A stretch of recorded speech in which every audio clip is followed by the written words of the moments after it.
So I love Shark Tank. I'm a huge fan of Shark Tank. I think Shark Tank is awesome. So this is why I see businesses generally, like we're businesses on Shark Tank. I'm watching a lot of Shark Tank recently, probably because I've just been thinking about business and my business and growing my business. So if I'm not thinking about someone else's business, then I just think about how it's a metaphor for my business. So putting myself in the entrepreneur's shoes is the only way I can stop thinking about my business, by thinking about their business as though it were my business.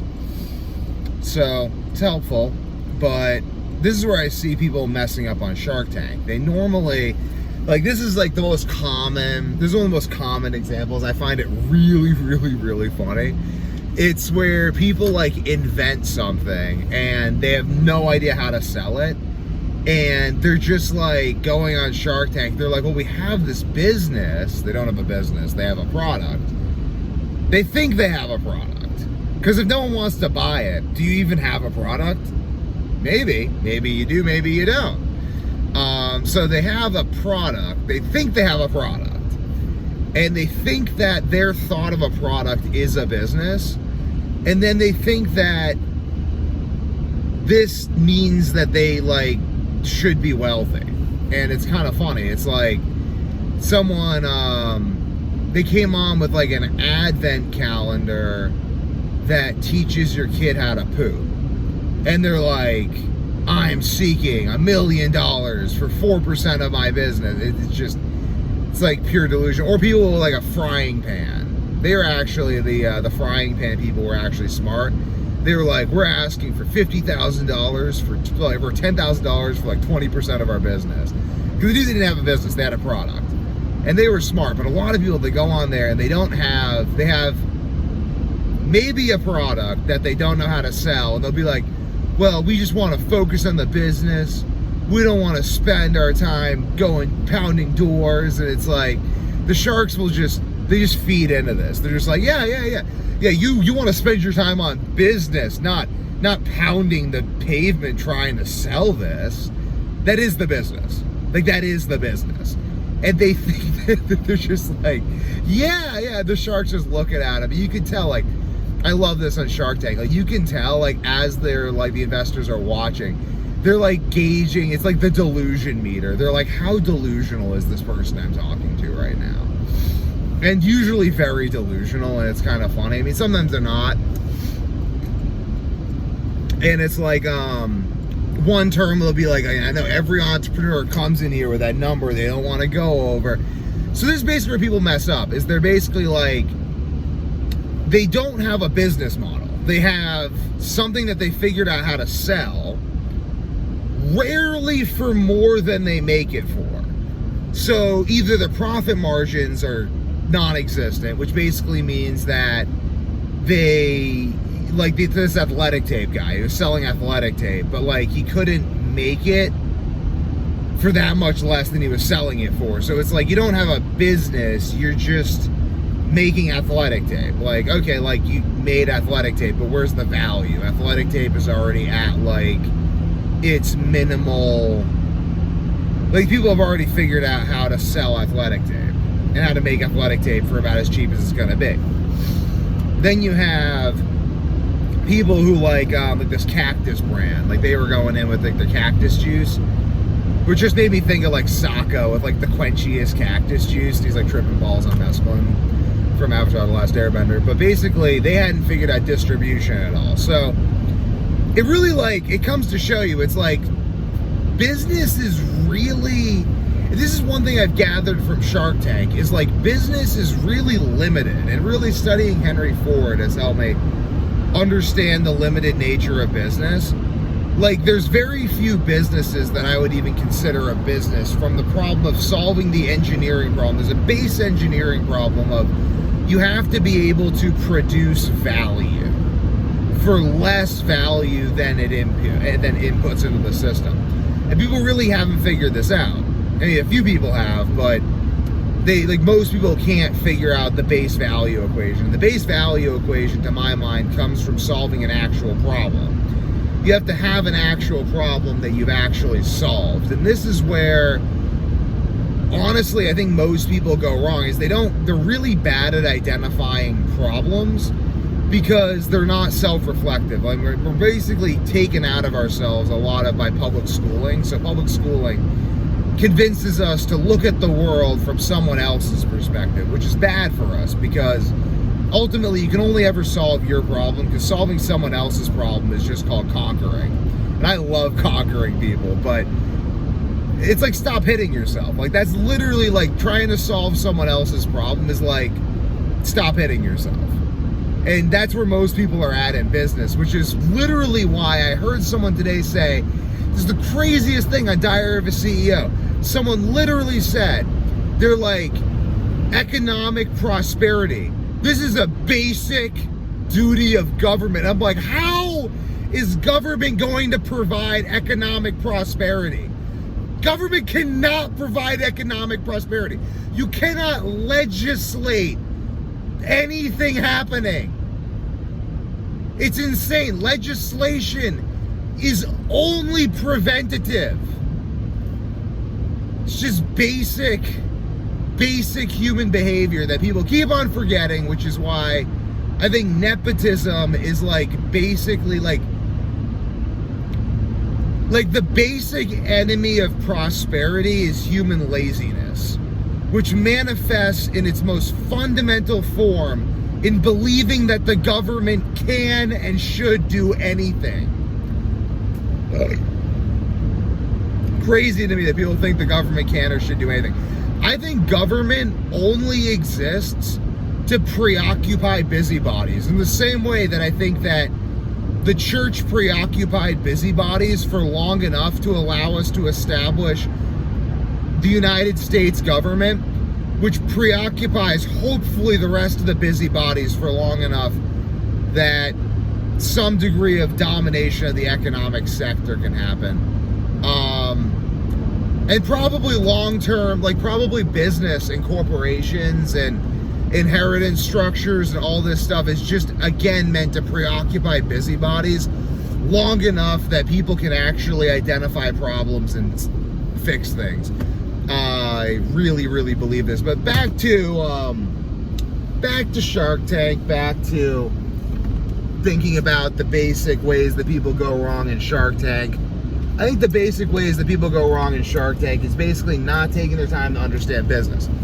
I don't even think that the sharks really understand business that much. I think the sharks kind of understand various aspects of taking things to market, various aspects of Scrum, various aspects of sales. I think they understand various aspects of sales, various aspects of manufacturing.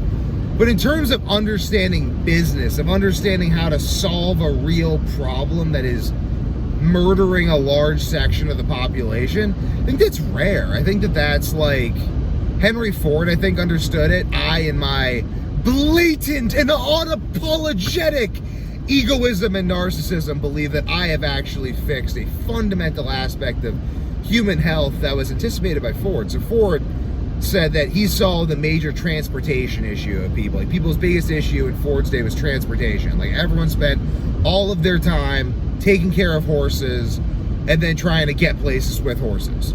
Ford fixed that. He said the next big issue is health, that everyone has constant health issues.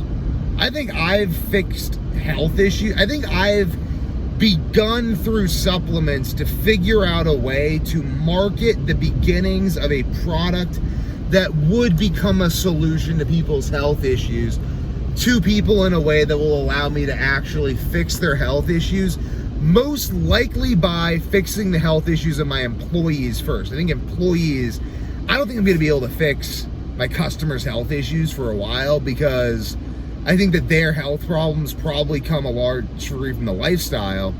And I think that most people are going to be stuck dealing with problems from their commute, problems from their job, and that's where they're going to be stuck. So I think that the supplements are largely going to serve as a funnel for employees that'll fix their health issues, and then probably other things off of this that will, I mean, there's definitely people out there who are going to fix their health issues from the supplements alone, but in terms of like a Fordistic health solution, I think it comes from the lifestyle. I think Ford began to do a little bit of that with his 40-hour work week, but like, ultimately, I think business is just conquest. So I think business is really just distracting people while some sort of latent Napoleon comes to the table and actually, because, like, let's put it this way, if anyone on Shark Tank had a really good idea for how people were going to really improve their lives, they just take over the world. Like, fundamentally, if any of them, including the investors, had a really good idea, they would take over the world. So the fact that they're on Shark Tank as an investor or as someone on the show just shows me they don't have a good idea. It's the fundamental place they all go wrong. They don't actually have a really good idea or good execution or good motivation for execution or generating good ideas.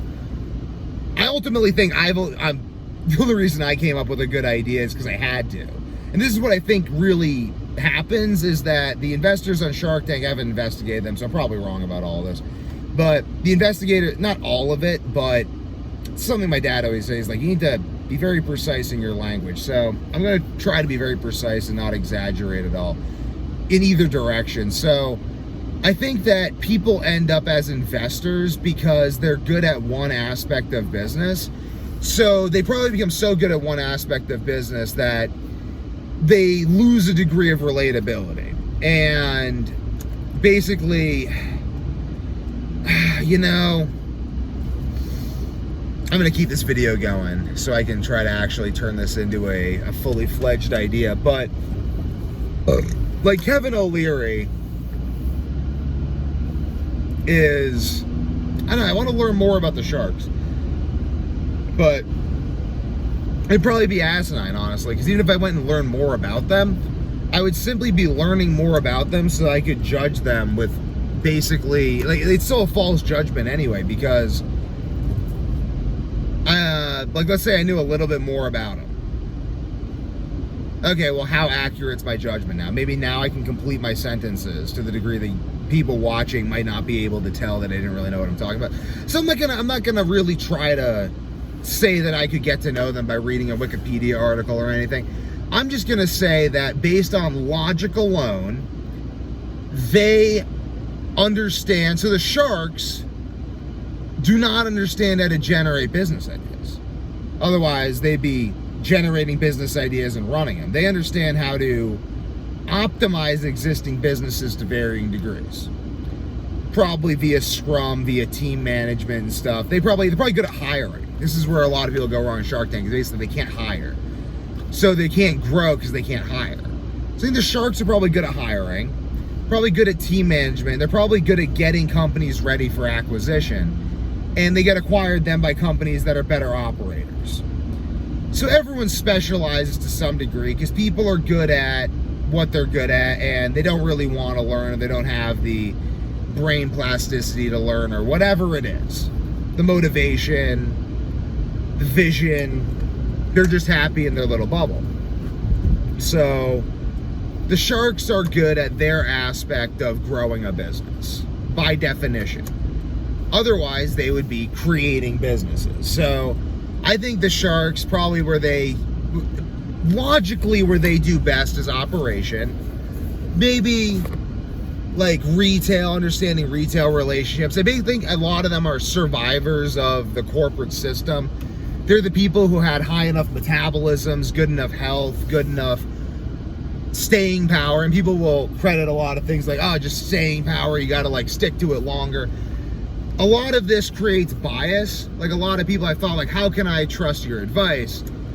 Your advice, so I'm in a weirdly unique position where my biggest barrier to business success is my own health problems. That is why my business has ended up becoming a business that solves health problems, because that is the only thing that's ever stopped me from growing any other business I've ever worked on. Puts me in a very unique position, because most of the people that I see that are successful in business do not have any health problems whatsoever. They're just, maybe they'll develop when they're 50, 60, 70, and then they just die from them. They just develop cancer, and fucking 5 years they die. Heart disease, die. But they've never struggled with health problems. They basically don't have the issue, don't acknowledge the issue till it kills them. Or like my father, never had health problems till he almost had a heart attack, and then didn't have any more health problems till he got cancer. And now he's like, holy crap, I have health problems. Basically because people's enzymes get depleted and their gut bacterial colonies take years and decades under siege before they actually succumb and bad bacteria starts taking over. These processes take years and decades. So basically business selects for people without health issues, and oftentimes can be a meat grinder to select people without health issues. The same way that a lot of American training methodologies simply just murder everyone whose bodies cannot sustain suicidal training. So when I study business and I study health, training and athletic training, I often find examples of what not to do, because the people who succeed with those methods and in this system are those people who do not develop the issues I develop. I am successful in athletics because I have found out how to train with a system that develops issues. I just found the best methods of training, whereas the American training system for wrestling is honestly terrible. If you just say, American wrestlers are the best athletes on the planet, so I'm gonna copy what they do to become the best athletes, you're gonna die. The American wrestling system is a system for murdering everyone who isn't resistant to all injuries, and then even they get injured in their late 20s, early 30s, and just tap out and never compete again. So it's just a very bad system for that, but if you look at a snapshot, you see success. I see that a lot in Shark Tank and a lot of these things. I see these people and I'm like, you know how to grow a business from like C to G, but you don't know how to take a business from A to C, and you don't know what to do past G. It's a lot of Shark Tank. So a lot of it is people who know how to take a business or have taken the business from A to C, taking it to these other people who can't generate a business for crap. Or maybe some of them can, and then they just simply bootstrap their way to getting to the business. They get a bunch of money, they make some other good decisions, now they're a shark. I think the sharks are very intelligent. I think Kevin's the most honest of all of them, because I think he doesn't applaud people when he doesn't invest. I think that's very deceitful when these people will give these investors not a dime and say, oh, you got a great idea. All that says to me is that they don't understand what a great idea is. Because if you say something's a great idea, but you won't give it any money, you're really full of crap. And this is where a lot of my, let's say, condemnation of various sharks comes from. Like, Kevin's like, I don't like this business. I don't like this business. I'm going to teach you how to get acquired. It's because Kevin knows how to get a business acquired. That's his skill. He's not some master of all business. He's some dude who knows how to get a business acquired. That's what he's good at. Everything else is just like, I don't know. But if you're a certain type of business, he'll get you acquired. You all make some money. It's all good. If he can't get you acquired, there's a royalty deal. The other sharks, I don't really know. I think they're good at scrum. I think they're basically just good at scrum and good at hiring. And maybe they got to a position where they learned the skills of hiring by some happenstance, where they happen to, because a lot of people can never get good at the skills of hiring, can never get good at these skills because they never get themselves into a position where they could learn those skills. And that's a lot of it. Like, a lot of these people, for instance, they're great or they're good at inventing something, but they can't turn it into a product. There's a difference. They're good at turning something into a product, but they can't sell. And this is where, like, you rarely have someone who has all the qualities, who can can invent something, make a product, test the product, sell the product, brand the product, scale the business, hire. I can do all of it. It's really cool, actually. I'm watching this, I'm like, I'm the full package. I mean, I don't have the experience in a lot of these different areas, but again, I'm gonna do it. It's crazy. I mean, I hope that people watching this look at me and say, he's a narcissist, because I'm gonna do so much crazy stuff. And I just think I think that we live in a society of people who don't believe in themselves, and I think a narcissist with results, which is what I am, is really just a very competent person, and I laugh at everyone who can't tell the difference. And that's where I love watching Shark Tank, because like, people will be like, you just see so much false confidence come to nothing, and so much real confidence. But most of it, I'd say, like, all the people on Shark Tank, fundamentally, the sharks are just there growing their brand with the show. That's why they're on the show. So they're only doing that because they don't have a better idea for how to grow their brand. So then when if the sharks are like, well, you're narcissistic, you're arrogant, I just think that's funny. I think that's, not that they really ever do that, But sometimes they'll be like, I don't know. Sometimes they'll be like, I don't know, I think there's a lot of arrogance there. And usually there is. But like, I study Henry Ford. I look at Henry Ford and I just say, like, Kevin O'Leary, like, have you read Today and Tomorrow by Henry Ford? Like, why aren't you doing that? Like, don't you have those ideas that you could do to take to that level? Don't you have any interest in developing those skills? And I see most freaking hiccups. Most of the answer is no. And again, it's because most people, I think, their idea of business is generating money. Like even the sharks, they're like, $1 million is a lot of money. I'm like, no, it's not. $1 million is by definition nothing. It's fiat currency. $1 million is merely your ability to finance the debt via payments that are ultimately paid by money that's created out of nothing, not even by printing, which requires material production, but by fractional reserve banking. My fastest goal to make money is to hire as many people to Week to Warrior as possible and create my own bank that does nothing but finance them. It's the fastest way I can make money because money is fractional reserve banking. People don't think this way though. And I think that this is ultimately going to lead to my dominance because I think that I've spent an inordinate amount of time building an understanding of the underlying systems. And I think most people don't ever do that. I don't think anyone ever builds a comprehensive understanding of the underlying systems behind business and money and empire, which is ultimately what business depends on. I mean, business depends on the United States government shooting people. Like, if you don't get that, you're a fool. Literally, I'm not going to even explain that in this video because I have other videos on that. But if you don't even get that, you're a fool. So if your understanding of business is not based on warfare, you're a moron. So first, you should understand warfare. You should understand how governments evaluate warfare, which is in dollars, funny enough. But dollars are fractional reserve banking, so how does that work? Really think about this, people. So I think that the problem with Shark Tank is that everyone on Shark Tank doesn't really consider that, and the people who are looking to sell equity in their business, doubly so, except for maybe Kevin. I respect Kevin a lot because he doesn't BS anyone. He doesn't tell anyone that their business ideas are good if he's not offering them money. So I respect that, and that to me indicates a high degree of self-awareness. So, Kevin, if you're watching this, I like you, man.